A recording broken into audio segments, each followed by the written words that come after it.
আমি যুবকদেরকে অনুরোধ করি, ছোট ভাই, তোমরা এই 14, 15, 16 বছর 20 বছর বয়সে তোমরা কোনো মহিলার সাথে অবৈধ সম্পর্কে লিপ্ত হয়েও না। আমি অনুরোধ করলাম, তোমার জন্য আল্লাহ যে রিজিক রেখেছি তুমি পাবা ইনশাল্লাহ। আস্থা রাখো আল্লাহর প্রতি।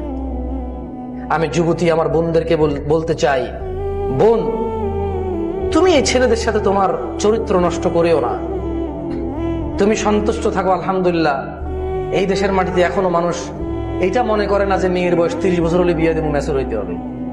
আলহামদুলিল্লাহ, তোমার একটু যখন তোমার যৌবন দেখা দেয়, তোমার বাবা মা তোমার জন্য ভালো সিদ্ধান্ত নিয়ে নেয় যে ওকে একটা ভালো দেখে ছেলে দেখে, স্মার্ট, গুড লুকিং, সম্ভ্রান্ত পরিবার, অর্থ সম্পদ আছে, দরিদ্র না, ফকির মিসকিন না, অ্যাটলিস্ট তোমার খাওয়া দাওয়া পোশাক আশাকের ব্যবস্থা করতে পারবে তোমার বাবা মা। তুমি একটু বড় হলে সে চিন্তা করে একটা তোমার জীবন সঙ্গীর জন্য ওরা কিন্তু তোমার জন্য সময় ব্যয় করে।